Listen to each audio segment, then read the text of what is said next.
Selecting a professional reader. What do you need to know about selecting a professional reader? You feel like it's time to get assistance, divine guidance, answers to an important question, or to connect with the other side. So, where do you start? How do you know what type of reader you need or whether a reader is right for you? So here's an introduction. There are numerous types of readers. Psychic readings encompass a wide range of techniques and approaches. All readers are both psychic and intuitive. These are interchangeable words. It means that they're able to intuitively gather information about you, often using a preferred choice of divination tools. So let's look at the different types. An oracle reader is an individual that's using an oracle deck to guide the reading. The type of card spreads used will vary from reader to reader. It's their style. The most common type of reading is past, present, and future. The reader may pull additional cards after the spread for clarification. It's important to understand that the cards are visual guideposts for the reading, and the reader may intuitively add more than what the cards have for that session. Also know that cards can have different meanings with different setters or people seeking a reading. So the reader is actually looking at the images and pulling in their intuitive psychic gifts to provide the information. Another type is a tarot reader. These individuals are using a tarot deck to guide the reading. Most tarot decks will have two types of cards, the major and minor arcana. The major arcana cards are focused on the big changes happening in your life.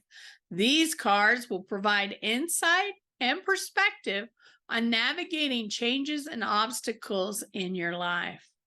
The minor arcana cards are aligned with the elements: fire, air, water, earth. These cards are giving information on the day-to-day activities in your life. The most common spread with a tarot deck is the Celtic cross. However, readers will create their own style and spreads for their readings. Another type reader is an astrology reader. These individuals analyze the positions and movements of the planets within your astrological houses. They will review your birth chart to provide insights to personality, relationships, and events in your life.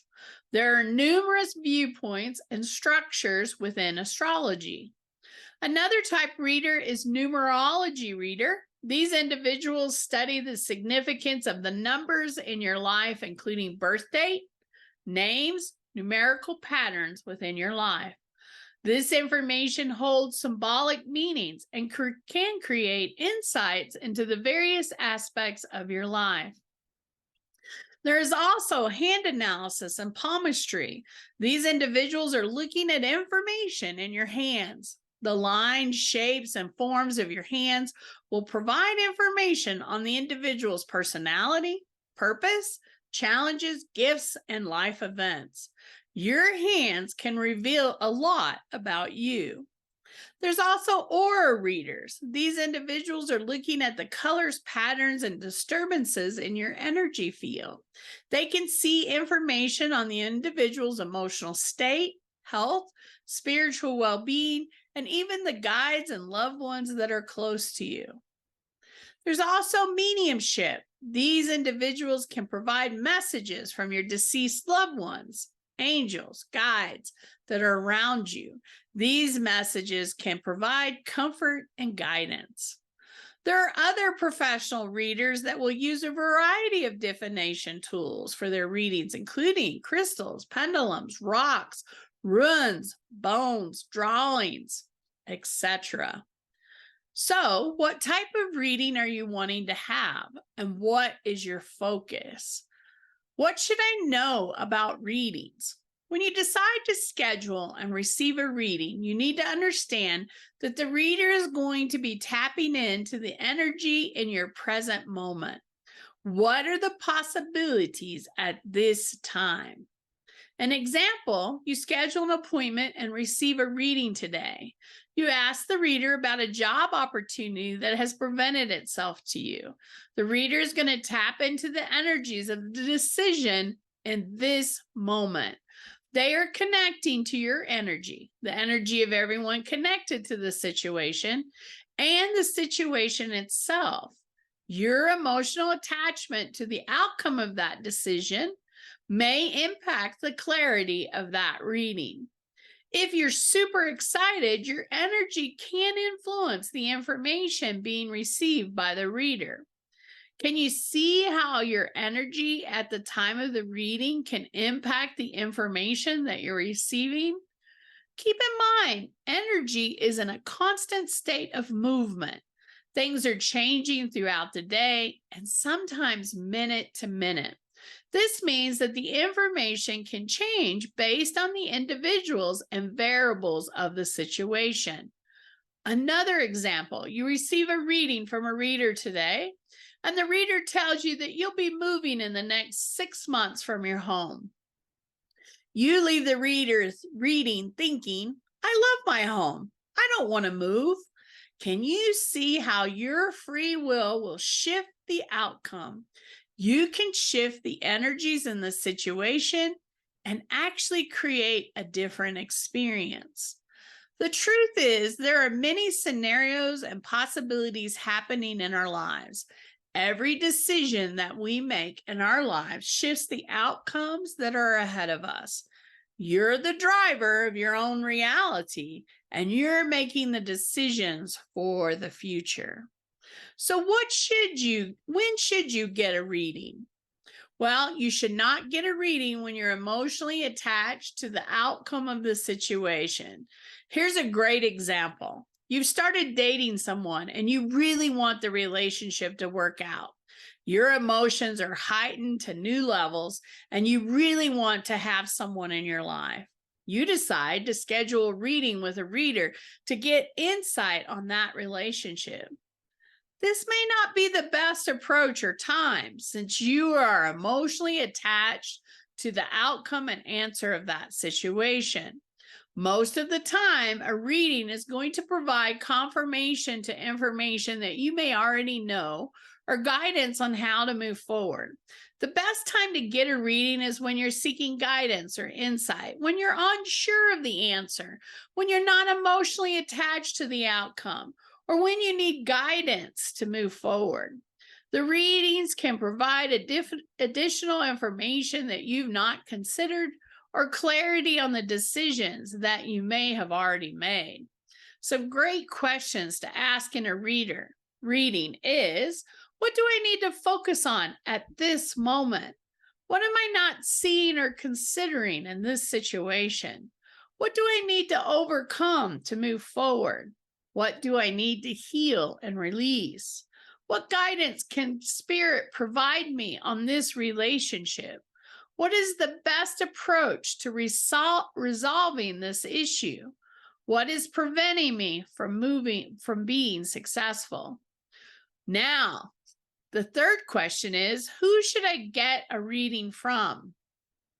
Most professional readers avoid reading for family and friends since there is a personal connection, and it can be difficult to separate yourself from the reading and to be a clear channel. You need to find someone that you trust and that you connect with energetically.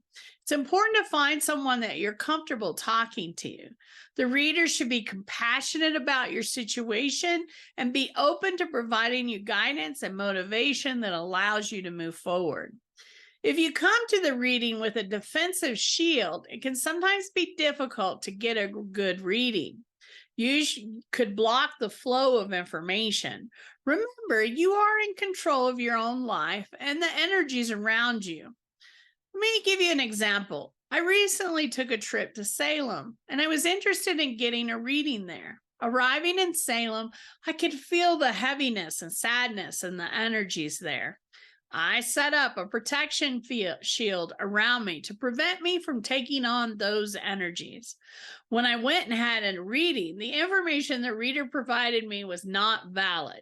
She told me that I was thinking about leaving my relationship and moving far away. Now, in reality, I'm in a happy marriage and firmly planted where I am today. So she reshuffled the cards several times and she couldn't provide any meaningful information. Honestly, I believed I prevented her from connecting to my energy. I didn't think it was about her or her abilities. The connection and energy are important. As a spiritual leader that auditions readers in our center, I find that sometimes readers are filtering the information through their own perspective of me and my life.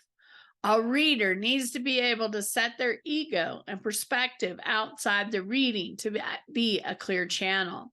When was the last time a reader told you something that you did not know or something that you could have not known about your life? I always surrender to the process and information so that I can provide the best information to my clients. So take the time to select the best reader for you. We have some amazing readers at our center, and not everyone will you resonate with. And believe it or not, that's okay. That's why we're all different and we offer different things. So check out our reader's profile. And also, I'd recommend checking out our reader and healer fairs. They are amazing at DYSG, and people just absolutely love them.